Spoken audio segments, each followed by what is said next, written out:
Hi all. Today I thought we should dive into something that often slips past unnoticed but helps the film a lot: transitions. I would call it the invisible glue of storytelling. Now you might be wondering, transitions, isn't that just a scene ends and another one begins? Well, sure, but let me tell you, it is much more than a cut or a dissolve. Here, I'm not talking about the digital flashy image manipulations you see in a lot of movies. I'm talking about something else. Now, think of transitions like the instrumental bits in your favorite song. In film, transitions are like that. They move us from one scene to another, one mood to another, sometimes from reality to dream or past to present. And when done right, they become the anchor point of the scene in terms of its treatment because they initiate mood building. You have probably heard that line before: a movie is made on the editing table. It's absolutely true. You can shoot the most gorgeous footage in the world, but if your edit doesn't sing, it's not going to work. For editing to really work, the shots need to be crafted with care. That's where short breakdown comes in. Shots are the basic building blocks of a film. So when you break down a scene into shots, you need to consider various aspects like the edit pattern, sound design, characterization, storytelling, and many more. Only then will you be able to put together those shots and make a brilliant scene and a brilliant film. As the camera positioning, lensing, movement, and character positioning, etc., are the integral part of a shot, I get very involved in shot breakdown. Designing a shot is like playing chess.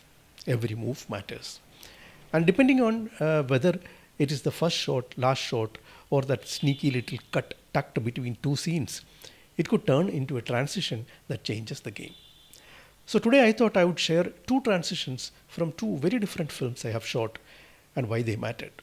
Let's start with Three Idiots: Transition of Time and Space, a film that jumps between college nostalgia and present day reality. There is this moment at the convocation: caps flying, hugs all around, very high energy. And then there is Rancho, quietly slipping away with his suitcase, gets into a car. The car moves away from the camera.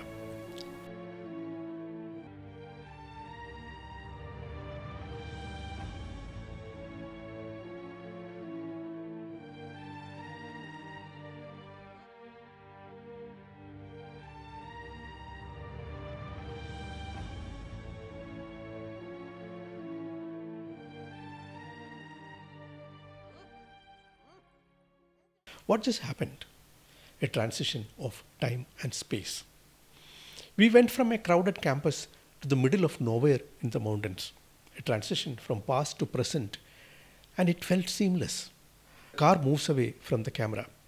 The next cut is a close up of a road with the center separation white strips moving across the frame at high speed.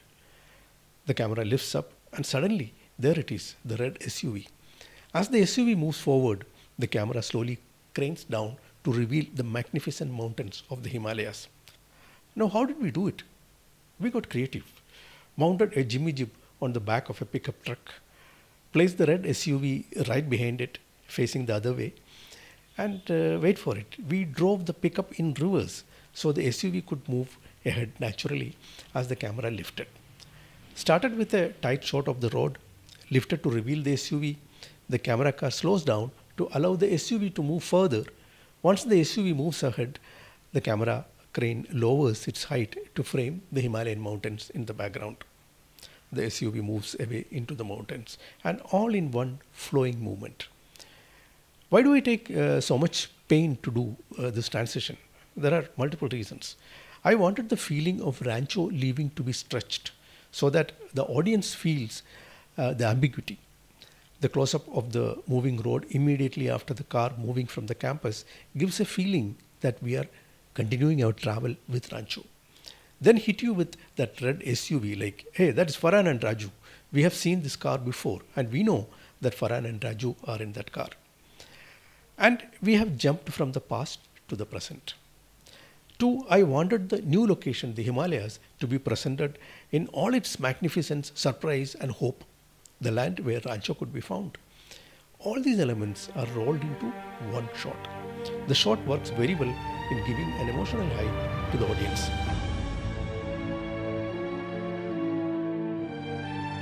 Now let's switch gears to something darker. Johnny Gaddar. Here the transition was entirely for different reasons.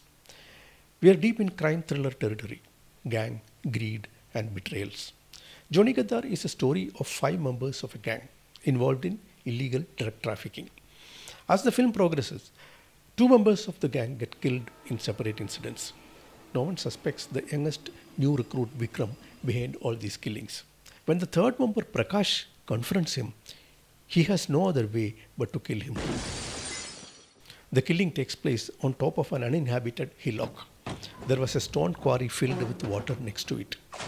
Vikram decided to put Prakash's body in the car and dump the car in the deep waters of the quarry.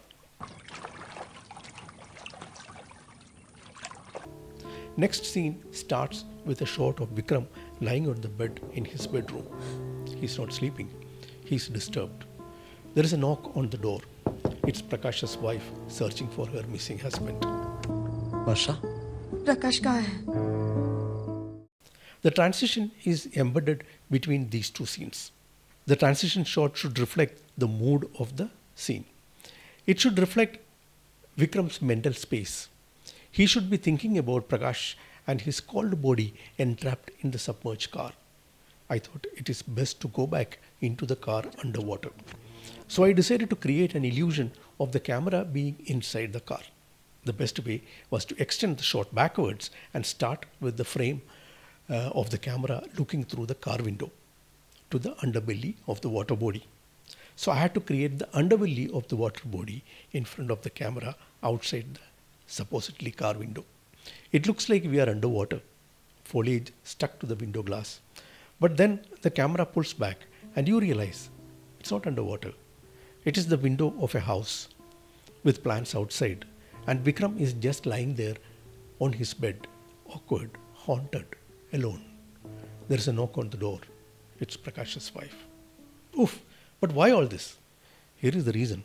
Here again, I was trying to create a fake extension to the first scene. The transition was used to create confusion in the minds of the viewers at the beginning of the shot. After the car falls into the water, I wanted the audience to feel that the camera is viewing from inside the submerged car. It would give a claustrophobic feeling for a few seconds. For a few seconds, you feel like you are trapped inside the car. Once the camera starts pulling out, you realize you are in a room watching the emotional claustrophobia of a man who has killed his friend a little while back. That lingering discomfort carries into the entire scene. You're watching a killer scream. The magic, the illusion. So how did we fake it? Nothing much. I only had to put a few plants outside a glass window, light it up in a different bluish tonality, lens it and frame it in such a way that it looks underwater. The movement of the camera was designed in such a manner that it reaches Vikram at a low angle as he gets up with the sound of the doorbell. Why transitions matter? Transitions aren't just technical moves. They are emotional bridges, mood elevators, sometimes even time machines. They can stretch a good way, like in Three Idiots, or trap you in guilt, as in Johnny Gaddar. They are like instrumental interludes in music. Quite beautiful, but absolutely necessary. As I always say, every element in filmmaking should do one important job: storytelling. Here, each shot does that job brilliantly. So, next time you're watching a film, look closely at what happens between scenes. You might see movies differently for the rest of your life.